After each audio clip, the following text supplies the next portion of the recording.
ఓం గం గణపతయే నమః. స్వర్ణలక్ష్మి నమస్తే అస్తు. పరబ్రహ్మ స్వరూపిణి రాజ్యం దేహి ధనం దేహి సర్వకామాంచ దేహి మే.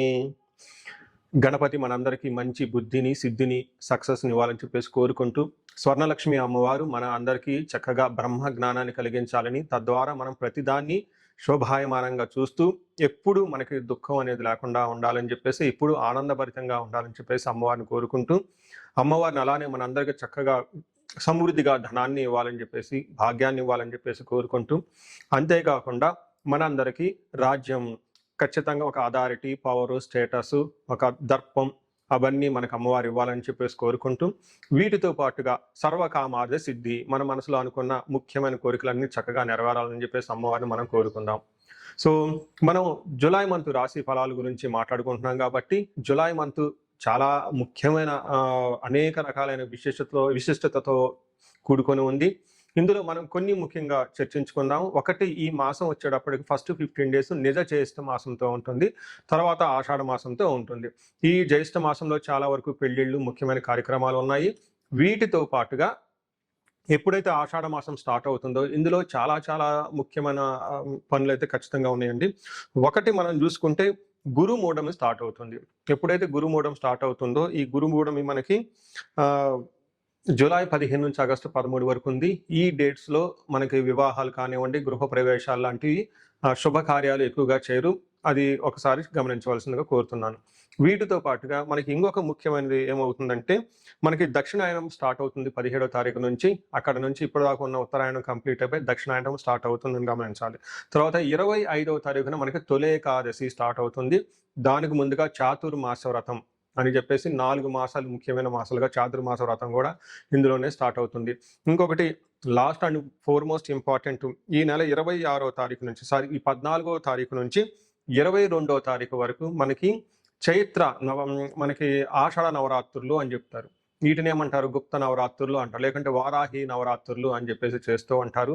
ఈ నవరాత్రులు కూడా ఎంతో విశిష్టత కలిగి ఉంది. పర్సనల్గా ఈ 9 రోజులు నేను కూడా చక్కగా సింపుల్గా చేస్తాను, పెద్ద పెద్ద హడావుడిగా చేయకుండా. ఇలా చేసుకునే వాళ్ళందరికీ ఎంతో బాగా ఉపయోగకరంగా ఉంటుంది. లాస్ట్లో ఈ మంత్ మనకి గురు పూర్ణిమతో ఈ మాసం అనేది పూర్తి అవుతుంది. ఇన్ని రకాల విశిష్టత కలిగిన ఈ మాసంలో జ్యోతిష శాస్త్రం ప్రకారంగా కూడాను 3 ముఖ్యమైన గ్రహాలు మారుతూ ఉన్నాయన్నమాట. ఆ గ్రహాలు మనం ఏంటో చూసుకుంటే, జూలైలో 4వ తారీఖు, 7వ తారీఖు, 16వ తారీఖు, 21వ తారీఖు, ఇలా జూన్ అంటే 3 గ్రహాలు మారుతున్నాయి. ఈ మారి గ్రహాలు శుక్రుడు, బుధుడు, సూర్యుడు గ్రహాలు కూడా ఉన్నాయి. 4వ తారీఖు వచ్చేటప్పటికి శుక్రుడు, బుధుడు వచ్చి 7వ తారీఖు, 16వ తారీఖు సూర్య భగవానుడు మారుతూ ఉన్నారనమాట. ఈ యొక్క 3 గ్రహాల యొక్క ప్రభావం మనకి జూలై మంత్లో ఎలా ఉండబోతుందో మనం తెలుసుకుందాం. సో వృశ్చిక రాశి చూస్తే, ఇందులో ఉన్న ఒక వృశ్చిక రాశి వాళ్ళు ఈ జూలై మంత్లో కొంచెం జాగ్రత్తగా ఉండటం ఎంతైనా అవసరం. మెజారిటీ ఆఫ్ ది గ్రహాలు అంత అనుకూలంగా లేవు.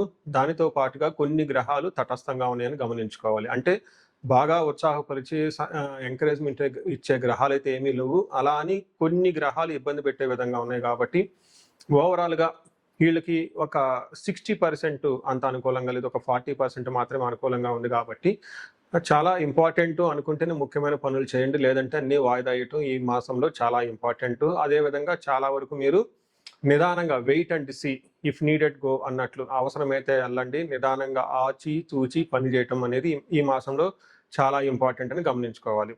మనం ఇందులో ఉన్న డీటెయిల్స్ చూసుకుంటే, ఇందులో ఉన్న నక్షత్రాలు విశాఖ 4వ పాదం, అనురాధ 1, 2, 3, 4 పాదాలు, జ్యేష్ఠ 1, 2, 3, 4 పాదాలు అంతా ఈ రాశిలో ఉంటారు. పేరు బలం పెట్టి చూసుకుంటే తో, నా, నీ, ను, నేను, యా, ఈ, యు అన్న అక్షరాలంతా కూడా ఈ రాశిలో ఉంటారని గమనించాలి. మనకి లఘు గోచారం, సూక్ష్మ గోచారం ప్రకారం చూసుకుంటే, ఈ రాశి వాళ్ళకి చాలా సింపుల్ వర్డ్స్లో సంస్కృతంలో మహర్షులు చెప్పడం జరుగుతుంది. ఈ రాశి ఎలా ఉండబోతుంది ఈ మంత్ అనేది.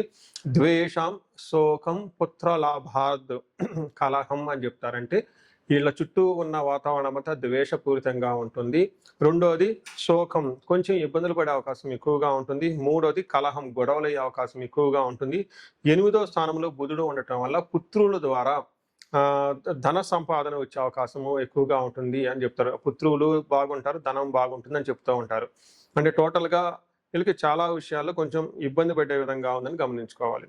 ఏ ప్రకారంగా ఇబ్బందులు ఉంటుందంటే, సూర్యుడు 9వ స్థానంలో ఉండటం అంత మంచిది కాదు. కొంచెం ఫాదర్కి హెల్త్ విషయంలో ప్రాబ్లంగా ఉంటుంది. రెండవది సూర్యుడు ఎప్పుడైతే 9వ స్థానంలో ఉన్నారో వీళ్ళకి ఎలాంటి తప్పులు లేకపోయినా మీ మీద నిందలు పడి మిమ్మల్ని అవమానించే వాళ్ళు ఎక్కువ ఉంటారని గమనించుకోవాలి. సంస్కృతంలో దీనిని ఒక శ్లోకం రూపంలో పెద్దవాళ్ళు చెప్తారు. మనకు పురాతన ప్రాచీన గ్రంథాల్లో నిందాపరాధ కలహం నిర్దోషచ్చ ధనక్షయ పుణ్యలాభార్థ నాశాచ్చ విచారే నవమే రవి అని చెప్తారు. అంటే ఏమవుతుంది, నిందాపరాధ ఎలాంటి లోపం లేకుండా గొడవలు పడే అవకాశం ఎక్కువగా ఉంటుంది. కలహం నిర్దోషచ్చ ఎలాంటి తక్కువ లేకపోయినా మీతో గొడవలు పడేవాళ్ళు ఎక్కువ ఉంటారు. ధనక్షయం పుణ్యలాభార్థం ధనక్షయం ధనం కోల్పోతుంటారు. పుణ్యలాభార్థ నాశాచ అంటే మంచి ఉద్దేశంతో మీరు ఏదైతే పనులు చేస్తూ ఉంటారో ఈ పనుల్లో మిమ్మల్ని అర్థం చేసుకోకపోగా మిమ్మల్ని కావాలని క్రిటిసైజ్ చేసి విమర్శించే వాళ్ళు ఎక్కువగా ఉంటారు. మంచి ఉద్దేశంతో చేసిన పనులు కూడా మీకు సరైన రిజల్ట్స్ ఇవ్వవు అని మనకి ఇందులో చెప్పడం జరుగుతుంది. అయితే ఎన్ని ఇబ్బందులు ఉన్నా ఫైనల్గా చక్కగా ఉంటారు అని మాత్రం గమనించుకోవాలి. నెక్స్ట్ 7వ స్థానంలో కుజుడు ఉండటం వల్ల ఇది కూడా కొంచెం మిక్స్డ్ రిజల్ట్, ఓకే, మిశ్రమ ఫలితాలను ఇచ్చే అవకాశం ఎక్కువగా ఉంటుంది. ఇందులో అన్న వస్త్రాది రాహిత్యం సదా క్లేశ స్వబంధుభి కువార్త పుత్ర భాతృణాం క్రోధ సప్తమిగే కుజ అని చెప్తారు. అంటే 7వ స్థానంలో కుజుడు ఎప్పుడైతే ఉంటారో అన్న వస్త్రాది రాహిత్యం, టయానికి భోజనం చేయకుండా మంచి బట్టలు డిగ్నిఫైడ్గా లేకుండా ఇబ్బందులు పడే అవకాశం ఉంటుంది.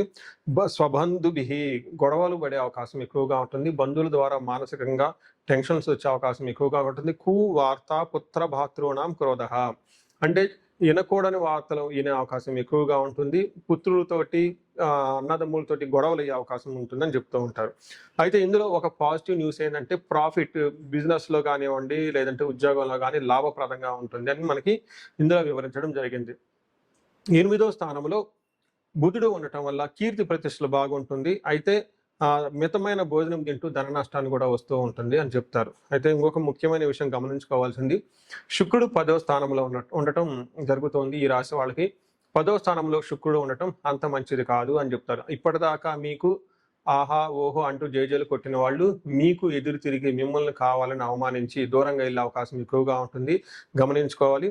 దీనికి సంస్కృతంలో ఏం చెప్తారంటే వెకులం చైవ నిస్సత్వం మర్ధానాశం రిపో భయం శ్రీ సౌఖ్య హాని మాప్నోతి దశమస్తే భృగునందనే. అంటే 10వ స్థానంలో ఎప్పుడైతే శుక్రుడు ఉంటాడో స్త్రీ సౌఖ్య హాని మాప్నోతి అంటే స్త్రీల ద్వారా అంత సుఖం ఉండదు అని చెప్తూ ఉంటారు. ఇదే లేడీస్ అయితే జెంట్స్ ద్వారా అంత సుఖం ఉండదు అని చెప్తూ ఉంటారు. అర్ధనాశనం రిపో భయం అంటే శత్రువుల వల్ల భయం ఉంటుంది, ధనాన్ని కోల్పోతూ ఉంటారు. నిస్సత్వం అంటే ఎనర్జిటీ లేకుండా ఉంటారు అని చెప్తూ ఉంటుంది. అంటే ఏ ప్రకారంగా మనం చూసుకున్నా కానీ శుక్రుడు 10వ స్థానంలో ఉండటం అంతా మంచిది కాదు అని చెప్పుకోవచ్చు. అయితే ఎడ్యుకేషన్ మ్యాటర్స్లో చాలా బాగుంటుంది. తర్వాత కొత్తగా వెహికల్ కొనుక్కోవాలి, జ్యువెలరీ కొనుక్కునే వాళ్ళకు, శారీస్ షాపింగ్స్ అవన్నీ తీసుకోవాలనుకునే వాళ్ళకి మాత్రం చక్కగా ఉంటుందని గమనించుకోవచ్చు. సో చూశారు కదండి, ఈ మంత్ గ్రహాల యొక్క వీళ్ళకి ప్రతికూలమైన ఫలితాలు ఎక్కువగా ఉండటం జరుగుతుంది. కొంచెం జాగ్రత్తగా ఉండటం ఎంతైనా అవసరం. సో నక్షత్రాల వారీగా చూసుకుంటే విశాఖ, అనురాధ, జ్యేష్ఠ 3 నక్షత్రాలు ఇందులో ఉంటాయి. విశాఖ నక్షత్రం వాళ్ళకి క్షేమంగా ఉంటారు, వస్త్రలాభం ఉంటుంది, లాభప్రదంగా ఉన్నా కానీ ఒక పక్క దరిద్రము, దేహ పీడనము, ధనహీనత, పరవాసము చూపిస్తుంది. అంటే ఫైనాన్షియల్గా క్రైసిస్ ఉంటుంది, ధనం అనేది సరిగా సరిపోదు. దీనితో పాటు పరవాసము, అవుట్ స్టేషన్లు, ఫారిన్ వెళ్ళే అవకాశం ఎక్కువగా ఉంటుంది. అనురాధ నక్షత్రం వాళ్ళకి లాభప్రదంగా ఉంటుంది, వస్త్రలాభం ఉంటుంది, అగైన్ అవుట్ స్టేషన్కి వెళ్ళే అవకాశం ఎక్కువగా ఉంటుంది, దూర ప్రయాణాలు చేసే అవకాశం ఎక్కువగా ఉంటుంది. ధనహీనత, ధనం సరైనంత తగినంత విధంగా అందకుండా ధనానికి ఇబ్బంది పడే పరిస్థితి అవకాశం ఉంటుంది. అలానే జ్యేష్ఠ నక్షత్రం వాళ్ళకి రాజ్య లాభము, వస్త్ర లాభము చూపిస్తుంది. ఈ నక్షత్రం వాళ్ళు కొంచెం బెటర్గా ఉన్నారు, ఎందుకంటే వీళ్ళకి రాజ్య లాభము, ప్రమోషన్స్ వచ్చే అవకాశం ఎక్కువగా ఉంటుంది, గుడ్ న్యూస్ వినే అవకాశం ఎక్కువగా ఉంటుంది. అలానే దరిద్రము, ధనహీనత, ఫైనాన్షియల్గా చాలా ఇబ్బంది పడే అవకాశం ఎక్కువగా ఉంటుంది. సో చూశారు కదండి, ఈ నక్షత్రం వాళ్ళకి ఎలా ఉంది అనేది, ఏ ఏ గ్రహాలు ఎలాంటి యొక్క రిజల్ట్ ఇస్తున్నాయో కూడా మీరు గమనించారు. ఇప్పుడు అనురాధ, జ్యేష్ఠ నక్షత్రం వాళ్ళకి గాయాలు అయ్యే అవకాశం ఎక్కువగా ఉంటుంది. పెద్ద పెద్ద గాయాలు కదండి, లైట్గా గాయాలు అయ్యే అవకాశం ఎక్కువగా ఉంటుంది. ట్రావెల్ చేసేటప్పుడు, జాగ్ చేసేటప్పుడు, రన్నింగ్ చేసేటప్పుడు, కొంచెం ఫిజికల్గా యాక్టివిటీస్ చేసేటప్పుడు కొంచెం జాగ్రత్తగా ఉండటం ఎంతైనా అవసరమని గమనించాలి.